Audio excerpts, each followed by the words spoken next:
नमस्कार मित्रांनो, आज तुम्ही पाहणारच माझा पहिला ब्लॉग माझ्या गावापासून.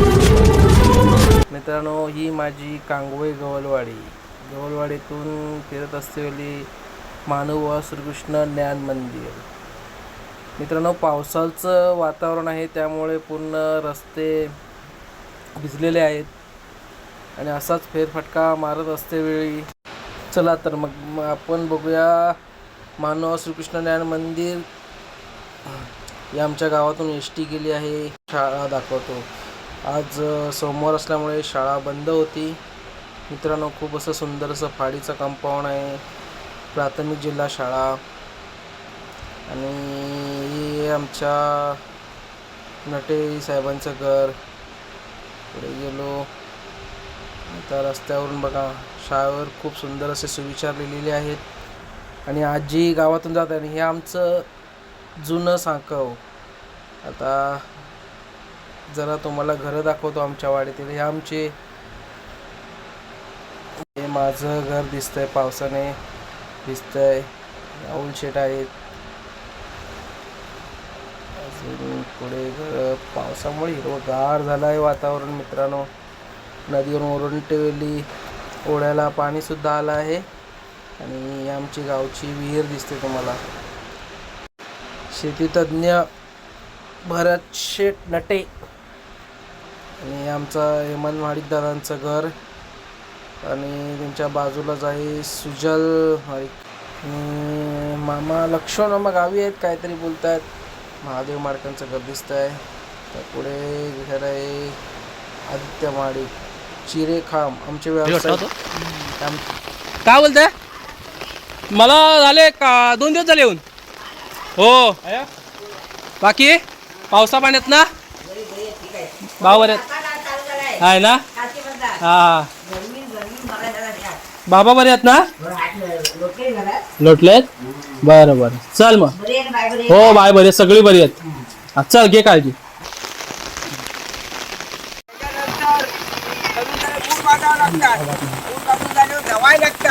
धुवून झाल्यावर चिकन करावं लागतं. मग 4 बाया लावून भात लावायला लागतं.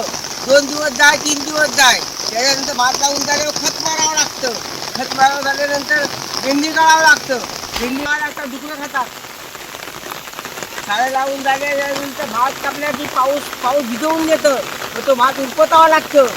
उपटून झाल्यावर इतर झाडे न्यावं लागतात. यावर्षी पाऊस कमी आहे काय?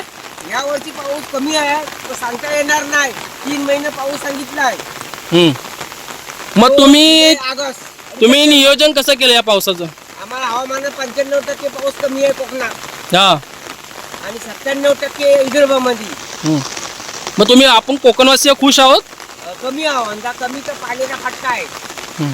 किती केलेली आहे शेती आम्ही तेवढी यावर्षी शेतीचं सांगू शकत नाही. तुमचे नांगर वगैरे किती आहेत? नांगर आमचं बैल आहेत, आमचं ट्रॅक्टर आहे, आमचा पाणी आहे. भात लावायला पावसाची काही गरज नाही. मग आता वरून मित्रांनो, आताच पेरणी झालेली आहे. पेरणी झाल्यानंतर चिखल बघा कसा शेतीमध्ये खूप सुंदर असा दिसतोय. निसर्गरम्य वातावरण.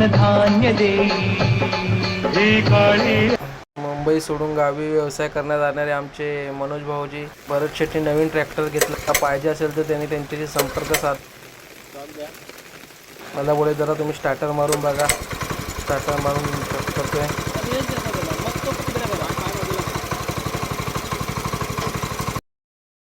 असतेवली जात आहे आमचे दुधग एक प्रकाश ओमा यांच्या घराकडून जात असतेवली. त्यांनी सुंदर मक्याची शेती केली आहे.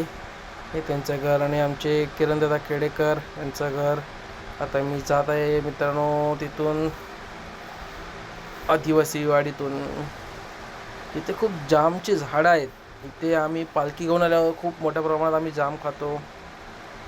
आणि अशी सुंदर सुंदर घरं तुम्हाला कांगवे गवलवाडीमध्ये दिसतील. चिरे बांधकाम, कारण की आमच्या वाडीतच चिरे काम व्यावसायिक आहेत. बघा किती सुंदर वाडी अशी नटलेली आहे. तर तुम्हाला मी पुढून घेऊन जात आहे. पुढे बघा वातावरण कसं दिसतंय.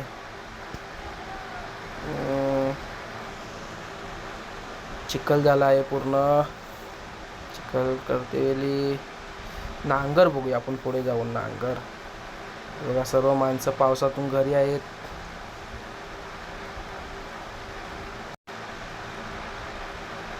आजीला बोलवतो, चावरा आणला काय? आजी बोलली हो, तुझ्या घरी चावरा आणून ठेवला आहे. धन्यवाद आजीचे. पुढे जातो आम्ही नटेताईंचं घर इथनं जवळच आहे.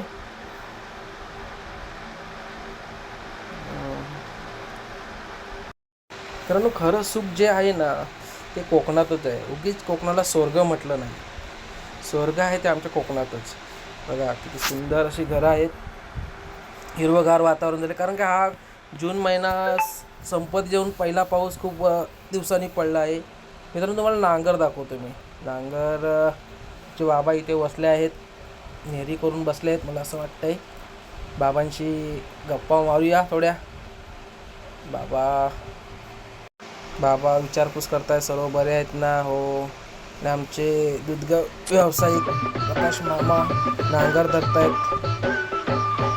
बघा मित्रांनो, नांगर कसा वाटतोय? कोकणातील नांगर वर घेऊन जात आहे मित्रांनो. या नदीला आम्ही इकडे कासारडूर असे बोलतो. थोडा पाण्याचा मोहा आला, गेलो, खूप बरं वाटलं.